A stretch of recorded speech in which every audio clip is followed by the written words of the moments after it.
As you probably but may not know, Danny Duncan not only has his own hilarious YouTube channel, but he also sells his own boards. So, I took it upon myself to get one of his boards to see if it measures up to the standard of decks that I've been used to skating over all these years. And this is the Virginity Rocks deck review. Welcome back to all the returning viewers, and welcome everybody that has just shown up. This is the #1 skateboarding review channel in the world, backed by math, science, facts, statistics, geologists, and math. So if you haven't hit that subscribe button yet, you might as well just go ahead and smack it right now, because we're slowly approaching 100,000, really slowly. So hit that subscribe button, and today I'm going to tell you all the things that I liked and didn't like about this board.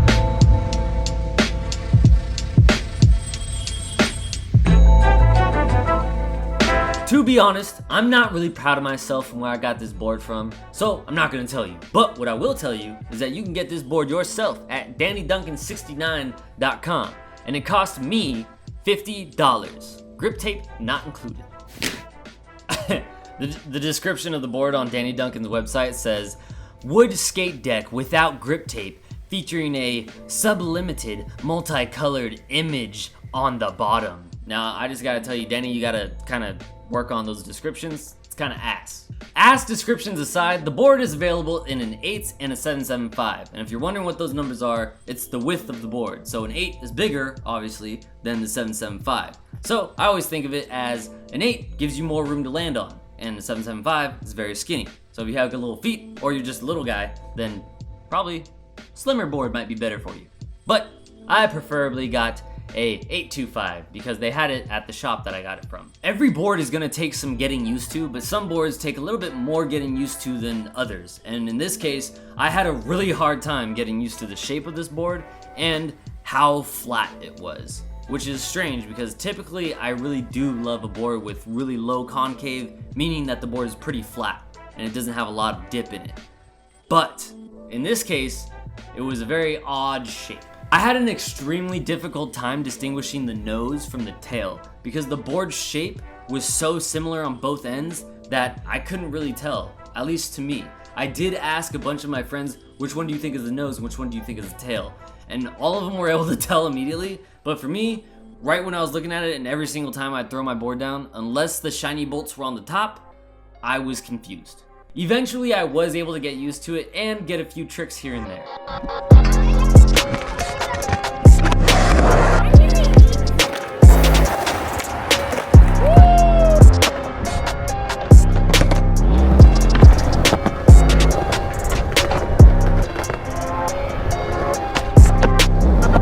I did notice that the way that I adjusted my foot to flick did have to change because normally I'd be able to flick my foot completely on the bolts, and I still was able to, but it did take a little bit of adjustment in the way that I flicked my board for me to personally get used to it. I did spend a few extra days building up my confidence on the board as well as getting used to the way that the board was shaped. I would say it took me about a solid week to get used to the board simply because of the odd shape that it has.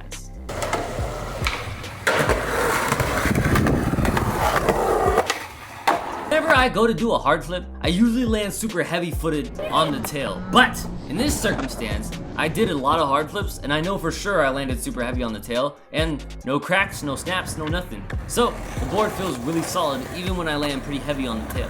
As far as having a board that just breaks on flat ground, I don't really think that you have to worry about that with this one, unless you're like a really big guy.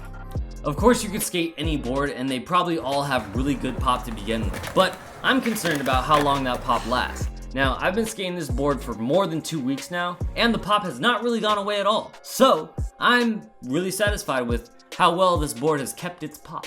As you know, these videos have no sponsors, so shout out to our sponsor, not sponsored. And I recently figured out that I could go on the store and drop the prices on everything, so that's actually exactly what I did. I went on my store and I dropped the prices on all the not sponsored, no sponsored merch. So go in there and cop yourself some new hoodies and some new tees, and I will be coming out with more clothes soon. So, if you want to get this board and you like Danny Duncan, then I would say it's definitely worth getting because the board skates really well after you get used to it, and it's like every other board. You have fun, you have a good time. So, get this board. I'll leave that in the description as well. Go ahead and check out the shoe drop pack. Leave a comment, let me know what board you want me to review next, as well as the shoes. And subscribe and like and shoe drop pack down there, sticker wrap, and all those fun things. And that's pretty much it. Take it away, little dancing Christian.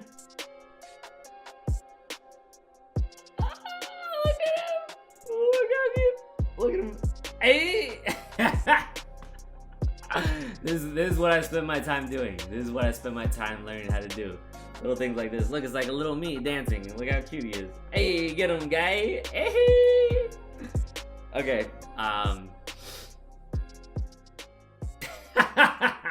Hold on one second, before you leave, just hit the subscribe button because it's going to help a lot with algorithms and likes and comments and all that stuff. And make sure you look at the rest of my channel because I got a bunch of unsponsored content for you to look at other than my not sponsored merch that you could get.